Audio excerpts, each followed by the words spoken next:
Hello and welcome, Janet Beckers here.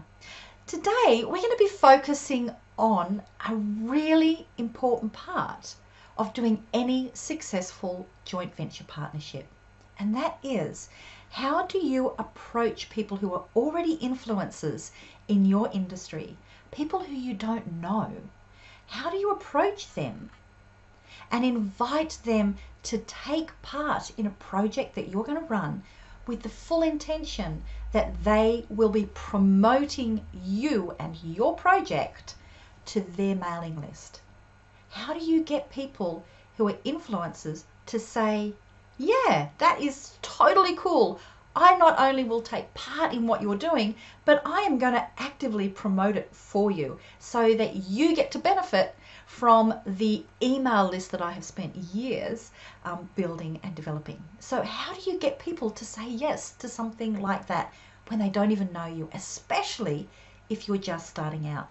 So that's what we're going to be doing today. And to explain it to you, I'm going to share with you the story of two invitations that I received this week from two very different people who, these would be great projects. And they're doing a really great job in obviously systematically approaching the way that they're going to be running this. But I said no. I said no to both, and the decision was very, very easy. And you know what? They had it 90% right, that invitation, but the 10% that they got wrong was enough for me to not even consider moving forward. So I'm going to share with you what was in those invitations and what was missing and what was the feedback that I gave to them. And then we'll look at, well, what could you do differently and in what sort of situations? So I hope that this is going to give you some really good insights if you perhaps have been trying to approach people and it's been a bit, you haven't had any response at all, or you get a polite no. This might give you some insights into why. So why is this something that I'm really passionate about sharing with you? Well, for two reasons. One is I'm in a situation now in my niche in my business where I have worked hard enough and long enough and strategically enough that I am one of those influencers in the industry, which means I get invitations a lot to take part in joint venture projects by people who are either starting out or may have been going a while, but they're starting a new project. So I get asked a lot, so much so that we have we have procedures that the people who run my help desk use to be able to ask for certain information and a really nice, polite thanks but no thanks. So we have enough that we've actually created procedures around how to say no, and also how to get enough information if something is that I'm going, oh, this might be all right, enough information for me to be able to make that decision. So I'm really fortunate that I'm in that position now. But when I started out, I had no mailing list. I certainly had no credibility at all in the industry. And I didn't have a product. I was that classic sort of, where on earth do I start that you may be in now. Even if you, I had customers, I had with the people who I was working with one-on-one, I was getting great results with them, but I didn't have a profile. Nobody knew me, and I'd been building their mailing lists, not my own.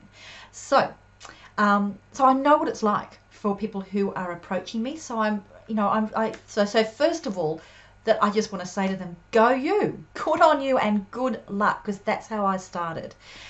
But I worked out quite easily. I worked out about if I was going to be in their shoes, what would be important. And I've got a very good understanding about power dynamics in joint venture relationships and what does it take to get somebody to say yes. So I started my business by running a project and inviting the best people in my industry to take part. In this case, it was a tele-summit. It could have been a giveaway event, could have been a conference that I was running where I was getting them to come along. But I actually got these people who did not know me, I went to the top people I could find. They all said yes with enthusiasm, straight off. And they actively promoted me. And so I was able to build my list in thousands within a few short weeks, which really set my business off. So the reason I'm passionate about this is I'm on both sides. I know what it's like when you start out, and I know what I did that meant that I got yeses straight away. And then I've taught this to hundreds of people who've used that processes, and they get yeses straight away. I have a very specific invitation that we use. And this is what I work with my higher end clients in. How do you do that? What are the procedures that you use, and what are the templates that you use? And the psychology behind it. So I'm passionate about it for that reason, because I know how easy it is to get it right, and I know how easy it is to get it wrong. And also, as the person who's the recipient, I just want people to do a much better job, okay? So that there are more things that I will say yes to. So that's my passion. That's my reason for wanting to share that with you, and so that you do understand that, you know what, it's not that difficult to make that difference. But it can make a huge difference. So let me tell you, I'll use as an example from the 2 invitations that I got this week. Now, I'm not going to mention names or anything like that, because honestly, the 2 women who approached me are doing a great job. And they're obviously being coached by somebody who's providing them with templates and providing them step by step. And she's doing a really great job too. They just missed one thing. The 3 of them together missed one thing, which meant I'm saying no. So number one, I'm not going to bags people for really taking action, because I really respect all of them for having done that. That's why I gave them the detailed response. So what went wrong? So I received I don't know if it was in 1 day or 2 days in a row, an invitation to take part in a giveaway event. Now, I'll explain to you what a giveaway event is in a moment, if you're not aware of them. Now, both of the invitations that were sent to me were really well written. They answered a lot of the things that I would need to know. They told me what was expected of me, and they told me the advantages that were going to be in it for me, and they told me the details that I needed to know, like what is the project and what is the logistics. And so I knew from this invitation that each one was on a specific topic, and I knew the dates. And I knew that they expected me to email my mailing list 3 times within a short period. 4 was preferable. And that there was an administration cost to take part in it, and that there was an advantage. So they gave me all of those details, the things that I would need to say yes. But, you know, this is where they went wrong. And actually, this is step number 1 that they got wrong. But even if I'd only got 1, I would have said no anyway. The thing that they got wrong is these letters were identical, word for word identical. Apart from this is the dates and this is the title of my giveaway event. So that was the only thing that was different. So for me, it was, you know what, I get it. So I get it that you're obviously got a coach. I even mentioned their coach's name, which was great. You know, that's obviously part of her template, but it kind of showed me that, all right, you're small fry. So which means that they haven't got their mailing list yet. This is totally new to them. So number 1 is they just copied and pasted. And I get it, you know, having a template is really, really powerful, but you've got to put your own flavor into something from a template, especially if you've got people who are running through a course at the same time, and there may be other people in a similar niche. They're going to be approaching the same people. Just know there's a very good chance that somebody else is going to get the same email, and it's going to be carbon copy. So because of that, it was kind of like, probably not. Okay. But this is the thing that they did wrong. They've done a lot of it right. You know, I always teach people, you've got to say what's in it for you, heaps, really thick, you know, a lot of things that are really in it for them. What's in it for me? Be totally open about why you're doing this. Then the next thing is what is expected of you, so that you know up front, you know, this is, if you're going to take part, this is what we're expecting of you. But also, what can you expect of me? They didn't have any of that in there. I'm not quite sure what marketing stuff they are going to be doing. I need to know that they're going to run this professionally and put the work in. So those are important things, but there was one really important part that was missing. And that part was, why did they choose me? Why me? Why me specifically? What is it about me and the way that I do things and the things that I'm passionate about? What have we got in common here? Like, why, of all of the people they could have approached, did they choose me? Now, I can tell you why they chose me. They chose me because I've taken part in a giveaway event in the past. So they've looked to see who's taken part. Or they've done their research on who was an influencer in this area and who would have a mailing list. So they've chosen me because I have a mailing list. And I have a mailing list of their target market. That is the only reason that they have chosen me, because there is nothing in there saying, you know what, I've signed up for your mailing list. I love your podcast, or I love your free gift that you gave, and I've chosen you because, number one, you obviously are. Whatever it is that you're choosing, it might have been you're obviously passionate about what you do. You're obviously professional. I love your specialty of this, and this is something unique to bring to this project that only you can do. Now, you know why most people don't do that extra step? Because it takes work. It means you have to go and join people's mailing lists. You have to take the half an hour or so that it's going to take for you to go to their website, look around all of the things they're doing, join their mailing list, see what they sent you, and look at what that was unique about them that you think is going to be great for your project. It's only half an hour at the most for you to be able to see what kind of person it is that you're inviting and why them. Because without fail, if you take the time to do that, that is going to get the attention of people. And they're not only going to be responding to, here is a way that I can take part in a project that's going to give me this outcome. In this case, the outcome was that I have an opportunity to build my mailing list. But there's going to be more than a reason for that. Why would I take part in something unless I could see that this was going to be something that was going to really improve my relationship with my mailing list, build my standing, help me to help more people. So that's why most people don't do it.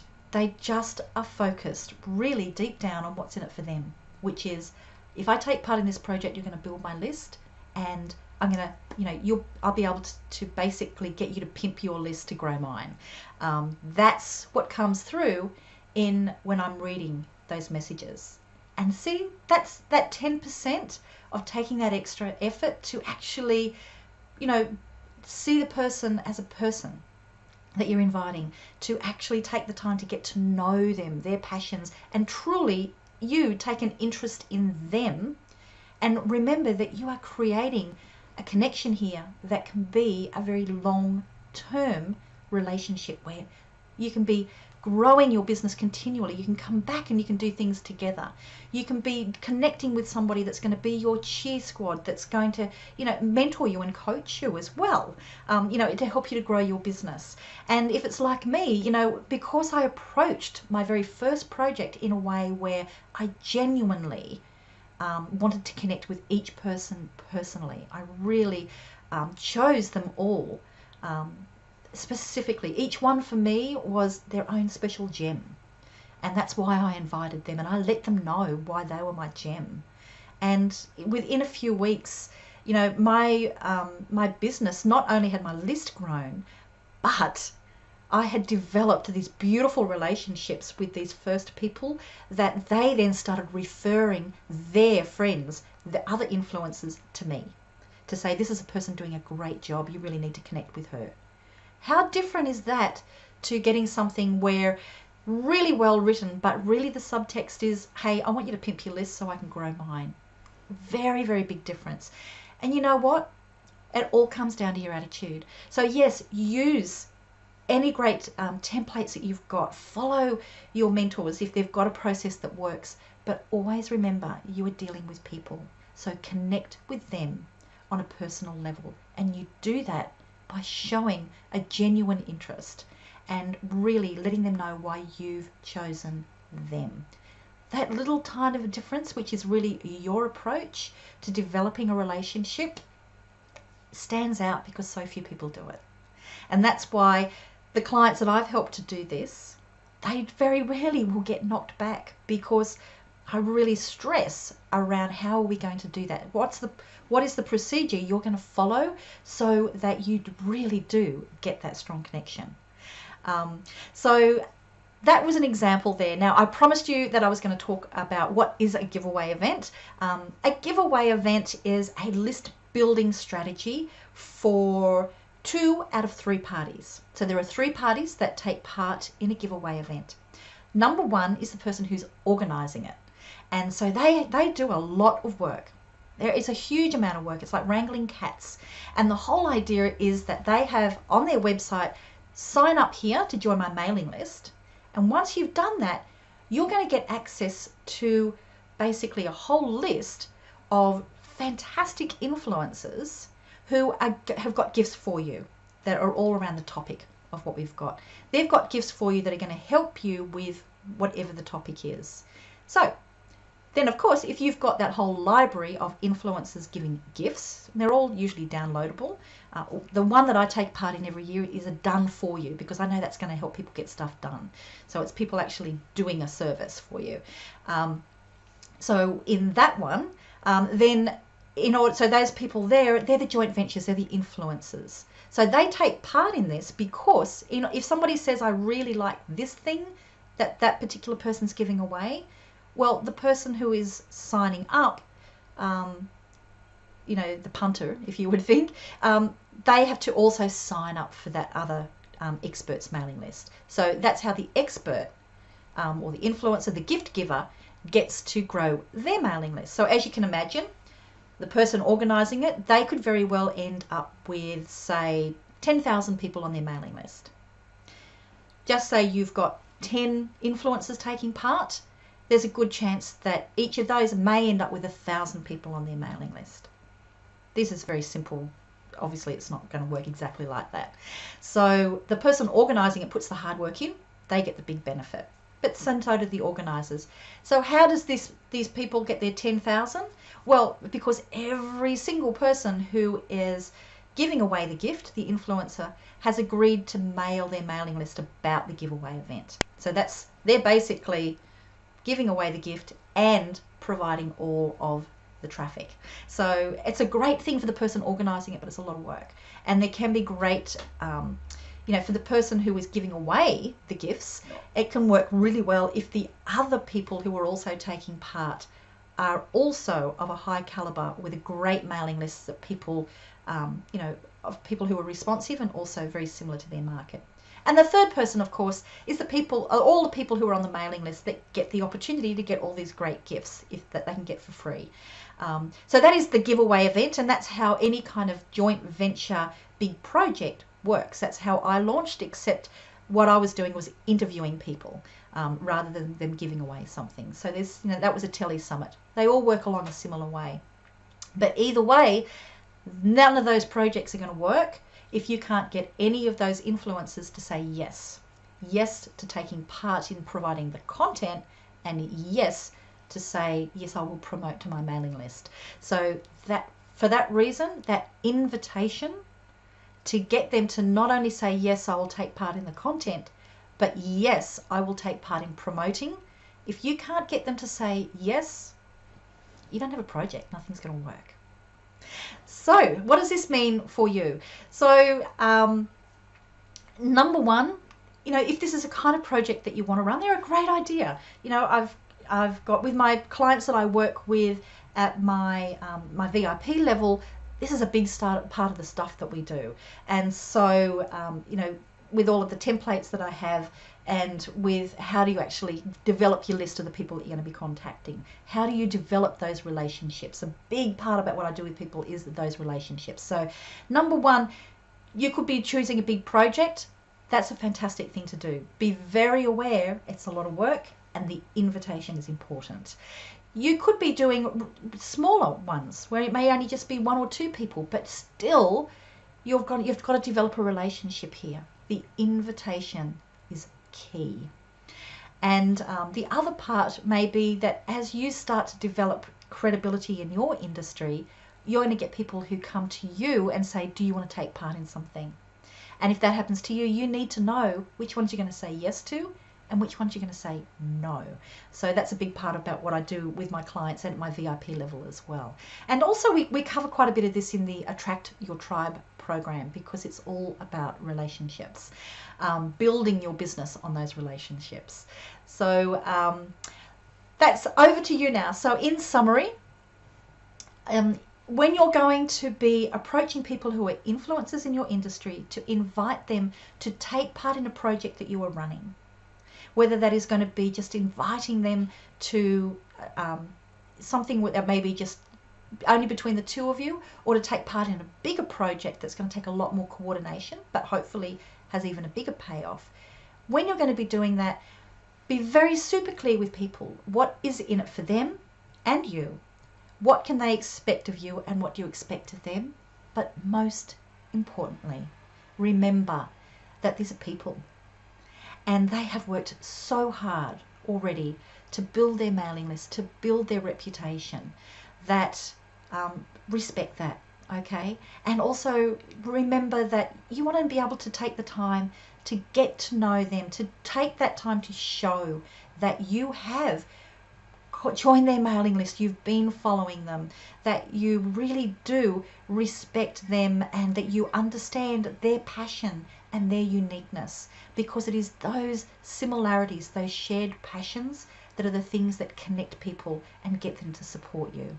So that's my challenge to you, is do you have a wish list of people that you would love to be involving in some kind of project, or even just to get to know, but at the moment they just seem so out of your league? So number one, write your list of who those people are.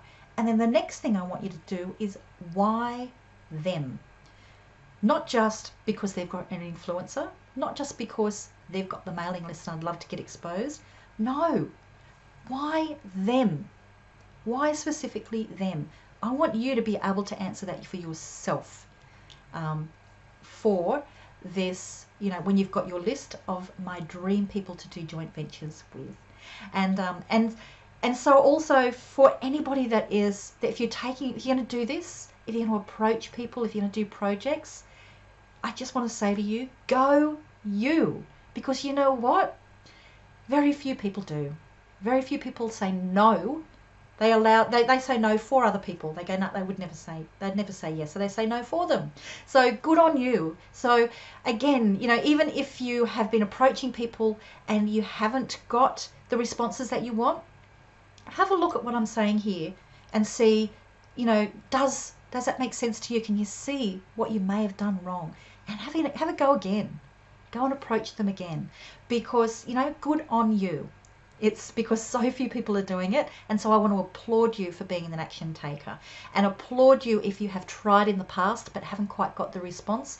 Applaud you for making that little tweak and then going back again, because really it's that persistence and that building those relationships and having a go that made those influencers get where they are now. So they'll recognize that in you. They will, if you can show them that you're truly seeing them as a person. Okay, good luck, and I'd love to hear any comments that you've got down below. Please share them. And have you ever been on the side where people are approaching you? What have been the things that have worked for you, and what things are a total turn off? And if you're the person that is thinking, how do I even start? Leave some questions down below as well, and I will really happily come back and take part in the conversation. Okay, see ya.